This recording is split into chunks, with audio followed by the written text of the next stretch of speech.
So I'm going to go to the next question. And this question is a geometry question. It's a Euclidean geometry question.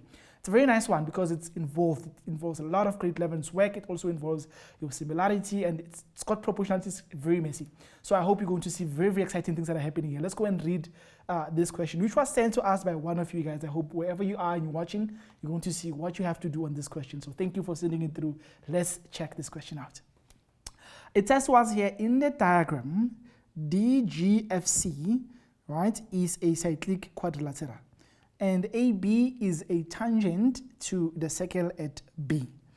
Chord DB and BC are drawn, and DG produced and CF produced meet in E, and DC is produced to A. EA is parallel to GF, right? Now, it's very important for us to always read the love letter, because on the love letter lies very important hints that will help you in terms of answering any question that you have to work on in geometry. So I'm going to go back and analyze every single sentence in the love letter and compare it against the love letter, against the diagram, to see why would the examiner spend time to type those things for me? Why are they telling me all that? Always analyze your love letter before you start answering your questions, because a lot of the answers lie in the love letter and in the diagram, right? So let's go back and see the first sentence. It says to us here in the diagram, DGFC is a cyclic quad. Now, when someone tells me that there's a cyclic quadrilateral, when somebody says to me there's a cyclic quadrilateral, my mind already tells me about two theorems that involve cyclic quad. First of all, opposite angles need to add up to 180 degrees, and the second theorem of cyclic quads, you guys should know this. It's work that we did in grade 11. Opposite sides must add up to 180 degrees. And the other one says, if you've got a cyclic quad, the exterior angle of that cyclic quad will be equal to the interior opposite angle. Whatever this is going to be equal to that. So those are the two pieces of information that I'm keeping in my mind as I'm looking in my diagram. And you can even go to your sketch and start plotting stuff there. Like putting a dot here to say this angle is equal to that angle because they are exterior angles of a cyclic quad. So bringing color pens in your exam room is very useful in this case because it will help you in terms of solving these problems. Right. And then we are also told that there is a tangent. There is a tangent, right? But what do we know about tangents? There are three theorems that we learned about tangents. The first one is that a tangent is always perpendicular to a radius. The second one is the famous tan chord, which is always in every exam. They always ask this one. Not all the time. Don't say I said it's going to be in every exam. But more often than not, you get it. So whatever this angle is going to be equal to that. The tan chord is always there. And then the last theorem says if you've got two tangents that are drawn from the same point, those two tangents are going to be equal in length, right? Now, in the context of this drawing, there is no center that the examiner told us about. So because of that, we can simply rule off that this theorem is going to apply. This theorem will not participate in solving this question because there is no center in my drawing. The other one that is going to fall off is the last theorem of tangents because I only have one tangent. So this theorem will not apply. So the reason why there's a tangent in this question is because the examiner is trying to say you might need the concept of the tan chord to find something. So I'm going to go to my diagram and then try to indicate who might be equal to who. And as you do that, you of course need to change colors or change a method of indicating. So this angle B1 will simply be equal to angle D1 because of the tan chord theorem. Right. Okay, the statement further reads and says chord DB and BC are drawn, nothing special there. DG produced and CF produced meet in E. That's just to tell you that they are straight lines. They are straight lines, so you can apply angles on a straight line. You can apply the whole concept of exterior angle of a cyclic quad. Keep that in mind. Right. And then we're told here that EA is parallel to GF. Now, when people start talking about parallel lines, what comes to my mind is a whole story of fun. Why would anybody bother to let you that there are parallel lines?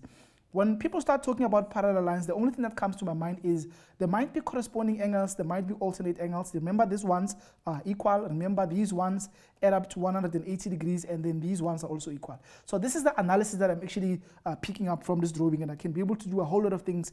But for the purpose of time, we're just going to leave it here and just say to you, always try and analyze your diagram. The only thing I'm likely to write here is that, remember, we were told that these lines are parallel, those two lines are parallel, so I can actually have corresponding angles appearing there. This can actually happen. I can actually do this. Look at that. Corresponding angles there. and not corresponding but alternate angles. So this angle must simply be equal to that one. So I'm also going to put a green dot on that one to show you that angle E2 is equal to angle F1 and angle F1 is also equal to angle D2. And then we can be able to start working out on the questions that the examiner wants us to solve.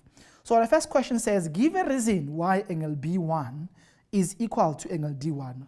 And if you remember from our analysis, we did actually indicate why those angles are equal. They're appearing in yellow in my sketch. So I'm going to say the reason why those angles are equal, the reason why angle B1, right, is equal to angle D1, it is because of those angles are what we call, it's because of the tan chord, yes. They are equal because of the tan chord theorem, right, yes.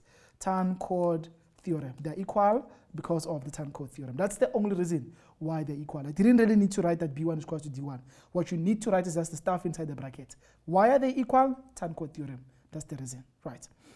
The second part says we need to prove that triangle ABC is similar to triangle ADB, right?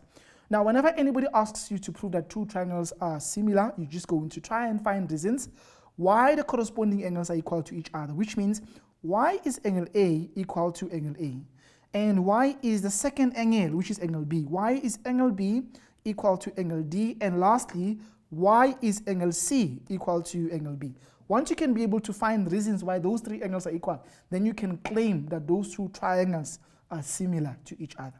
So let's go and check these diagrams, these triangles in our diagram. Let's go and find them, right?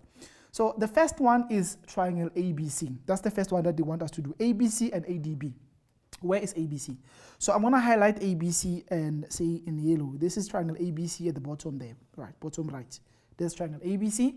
Why is that triangle similar to ADB? ADB is if you go all the way to D and you come back to B and you go back to A. So we're going to compare those two triangles and give reasons why those triangles are equal.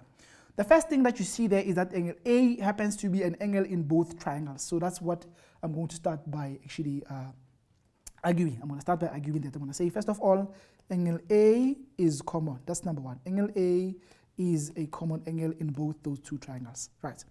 Number two, I'm looking for the reason why angle B in the first triangle will be equal to angle D in the second one.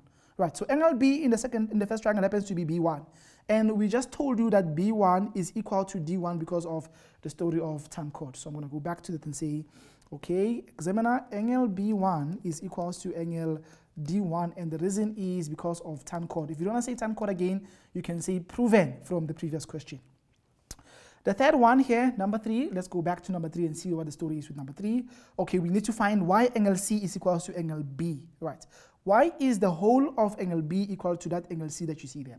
But you guys should know that if you've got two triangles and two angles in both those two triangles happen to be equal to each other, the third one you don't even have to argue with. So I'm going to just say angle ACB. That angle ACB will just be equal to angle ABD, and the reason is because of the sum of angles of a triangle add up to 180 degrees. So you don't even have to prove why the third one is equal. If two of them are equal, the third one is automatically equal. Therefore, triangle ABC is going to be similar to triangle ADB. And the reason for this is angle. Right. Now, the last part of this question, let's go to the last part of this question. It says to us, we need to prove that angle E2 is equal to angle D2. Prove that angle E2 is equal to angle D2. And this is actually not complicated. Let's go back and check that. Angle E2 and D2. Angle E2 appears on the top there. It's basically where there's a green dot. That's angle E2. We need to link that all the way to angle D2. Right.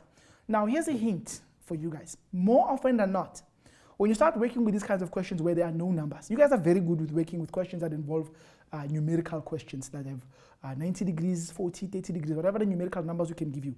Those are kind of questions you guys are good at them. But when we want you to work with ones that have no numbers on them, you struggle. Now, if you want to cheat this, it's not actually illegal. It's something that you guys can do. Introduce a variable.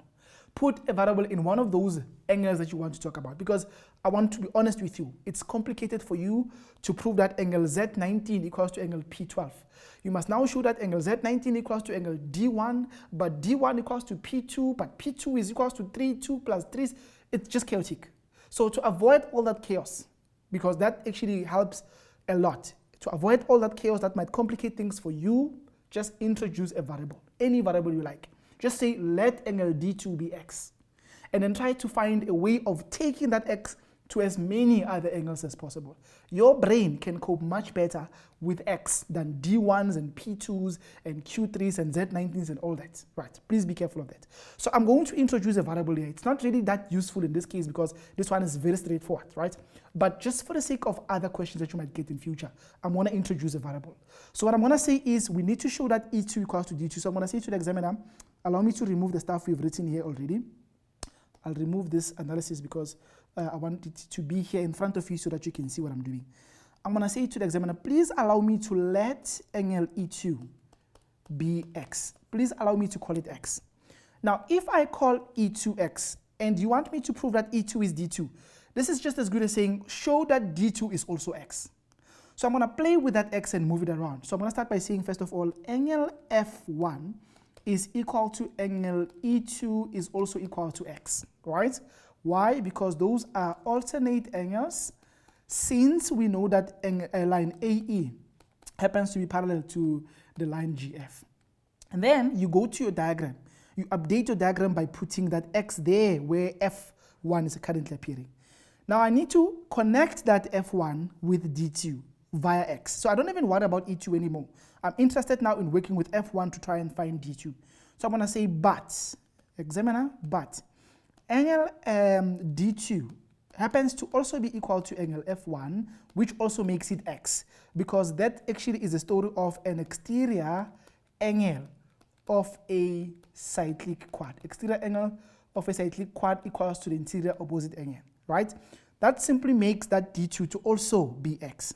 Therefore, we can conclude and say, therefore, angle E2 is equal to angle D2, and that is what they wanted us to do. It's a very, very useful technique, guys, very useful, particularly if you're dealing with non-numerical geometry questions. Introduce a variable, put it there, call it x.